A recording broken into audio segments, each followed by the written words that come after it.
Drop it.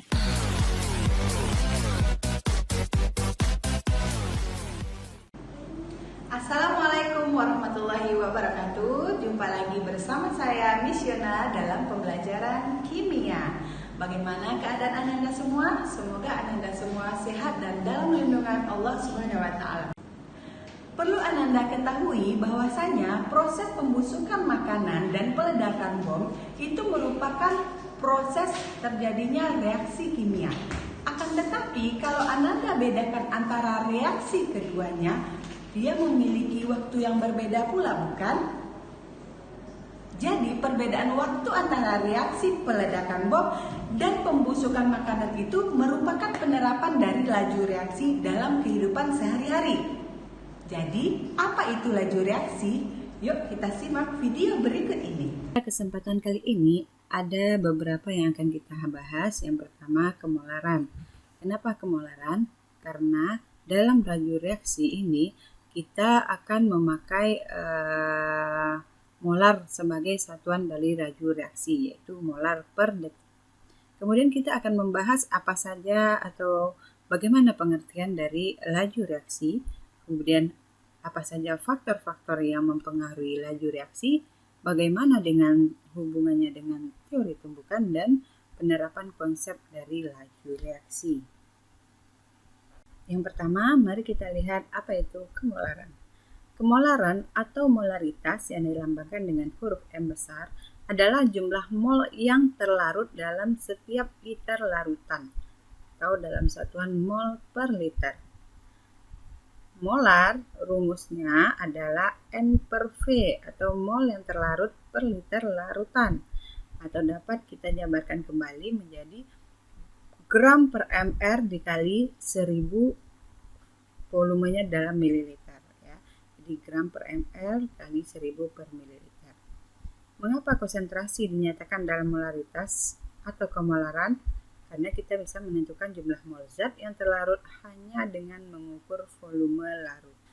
Selain itu, untuk mencari kemolaran kita bisa juga menggunakan rumus M sama dengan 10 kali P dikali Rho per mr, atau V1 kali M1 sama dengan V2 kali M2. Nah, di sini terlihat kalau M itu adalah kemolaran, sedangkan N adalah jumlah mol zat, P itulah persen fase larutan, V volume larutan, Mr massa molekul reaktif, dan Rho massa jenis larutan, serta M massa zat terlarut. Nah, sekarang kita lihat apa itu laju reaksi. Nah, reaksi itu ada yang berjalan cepat dan ada yang lambat. Seperti pada gambar, ada kembang api yang reaksinya sangat cepat atau peledakan bom yang reaksinya sangat cepat. Sementara pembusukan roti itu agak lambat, ada proses, dan begitu juga dengan perkaratan besi. Bisa jadi 1 atau 2 minggu baru besi itu mulai berkarat.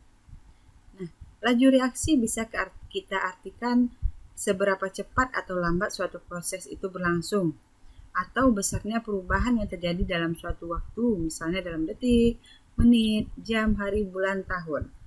Atau laju reaksi bisa kita artikan sebagai laju berkurangnya per reaksi. Ingat ya nak, laju berkurangnya per reaksi atau laju bertambahnya pembentukan produk. Kita lihat laju reaksi untuk sistem homogen. Di sini ada reaksi A yang ditambah dengan B menghasilkan suatu produk C ditambah D. Di sini A ditambah dengan B itu merupakan reaktan, sementara C ditambah dengan D merupakan produk. Ya. Nah, untuk laju reaksinya bisa kita tulis dengan pertambahan konsentrasi molar produk dalam satuan waktu, atau dilambangkan dengan positif ada produk per delta T atau satuan waktu. Dan bisa kita tulis laju reaksi itu adalah laju pengurangan konsentrasi molar reaktan dalam satuan waktu, atau negatif R per delta T. Contohnya, 2 N2O5 gas menjadi 4N2 gas ditambah O2 gas. Nah, di sini laju reaksi dari N2O5 bisa kita tulis menjadi negatif untuk konsentrasi N2O5 per satuan waktu. Untuk laju reaksi NO2 adalah positif atau pertambahan konsentrasi NO2 per satuan waktu. Begitu juga dengan laju reaksi untuk O2 yaitu positif konsentrasi O2 per satuan waktu. Kenapa pada NO2 dan O2 itu positif? Karena NO2 dan O2 itu adalah produk. Laju reaksi adalah pertambahan produk, maka dibuat positif. Dan N2O5 itu adalah reaktan atau pereaksi. Dalam laju reaksi, dalam pereaksi ini adalah pengurangan reaktan per satuan waktu. Makanya dibuat min konsentrasi N2O5 per satuan waktu. Apa saja faktor-faktor yang mempengaruhi lajunya suatu reaksi? Mari kita lihat penjelasan berikut. Yang pertama adalah luas permukaan. Nah, semakin luas bidang sentuh, maka semakin cepat reaksi berlangsung. Atau semakin halus atau kecil ukuran partikel atau kepingan zat padat, maka semakin luas permukaannya, sehingga semakin cepat reaksinya. Bandingkan waktu pelarutan gula batu dalam air dengan gula pasir. Manakah yang lebih cepat larut? Tentu yang lebih kecil ya, yaitu gula pasir. Karena semakin halus atau kecil ukuran partikel, maka semakin luas permukaannya, sehingga semakin cepat dia bereaksi. Faktor yang kedua adalah konsentrasi pereaksi. Semakin besar konsentrasi, maka semakin cepat reaksi berlangsung. Konsentrasi bisa kita artikan yaitu jumlah ya nak, seperti contoh ada gambar mobil yang di atas jumlahnya tidak berdesakan atau tidak ramai, sementara yang di bawah itu jumlahnya ramai. Makanya kalau seandainya jumlah kita lebih ramai, biasanya kita lebih cepat bereaksi ya, dibandingkan dengan jumlah kita yang sedikit. Misal dengan reaksi kita macet, sempit, dan lainnya.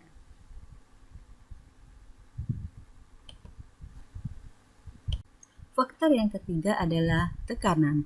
Untuk reaksi dalam fase gas, sehingga laju reaksi dipengaruhi oleh tekanan. Semakin besar tekanan, volume semakin kecil, sehingga konsentrasi semakin besar. Kalau konsentrasi semakin besar, maka semakin laju reaksinya. Faktor yang keempat adalah suhu. Lebih cepat larut mana? Gula pasir tambah air panas atau gula pasir ditambah air dingin? Tentu Ananda menjawab gula pasir dengan air panas, bukan? Mengapa? Pada dasarnya, setiap partikel selalu bergerak. Dengan meningkatnya suhu, maka energi gerak atau energi kinetik molekul akan bertambah, sehingga tumbukan sering terjadi. Di sanalah akan mempercepat laju reaksi. Jadi semakin tinggi suhu, maka semakin laju reaksi. Pada umumnya, laju reaksi menjadi 2 kali lebih besar jika suhu dinaikkan 10 derajat Celcius. Mengikuti persamaan V sama dengan 2 pangkat delta T per 10 kali V0. Faktor yang kelima adalah katalis. Katalis adalah zat yang mempercepat laju reaksi, tetapi zat tersebut tidak mengalami perubahan kekal atau tidak ikut bereaksi. Katalis mengurangi energi yang dibutuhkan untuk berlangsungnya reaksi. Katalis menjadikan suatu jalur pilihan dengan energi aktivasi yang lebih rendah.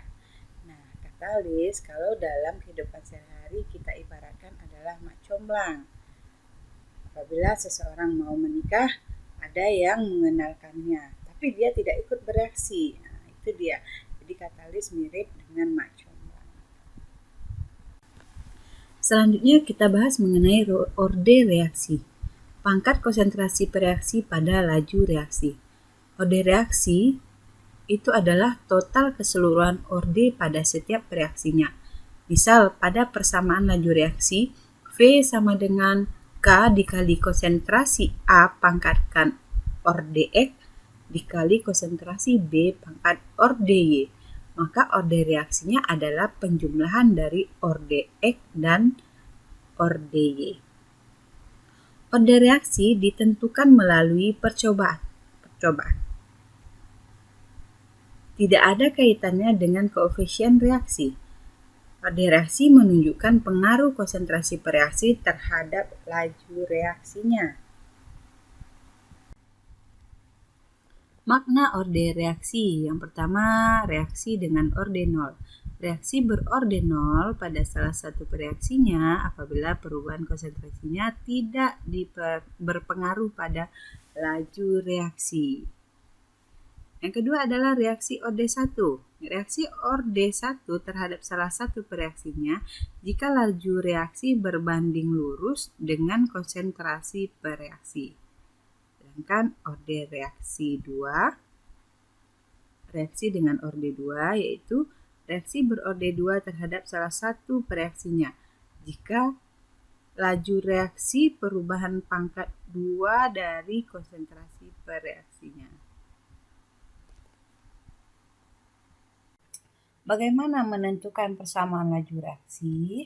Nah, persamaan laju reaksi ditentukan dari percobaan, bukan dari stoikiometri reaksi, di mana laju diukur pada awal reaksi dengan konsentrasi yang berbeda-beda. Misal, ada reaksi A ditambah B menghasilkan produk C ditambah D. Untuk menentukan orde reaksi terhadap A, maka konsentrasi B dibuat tetap, sedangkan A diubah-ubah. Begitu pula sebaliknya. Kan contoh berikut. Nah, di sini ada tabel percobaan konsentrasi NO dan konsentrasi Cl dengan laju reaksinya. Percobaan pertama ada 0,1 NO, 0,1 Cl2 dengan lajunya 4 molar per detik. Begitu juga seterusnya. Nah, untuk persamaan umum laju reaksi adalah V sama dengan K konsentrasi NO pangkatkan orde M, atau kita bisa juga buat orde X, kemudian konsentrasi Cl2 pangkatkan orde N atau orde Y, ya bisa orde itu pangkatnya M atau N atau X dan Y, itu terserah kita. Nah, bagaimana menentukan orde M terhadap konsentrasi NO dalam molar? Nah, caranya pilih Cl2 yang sama.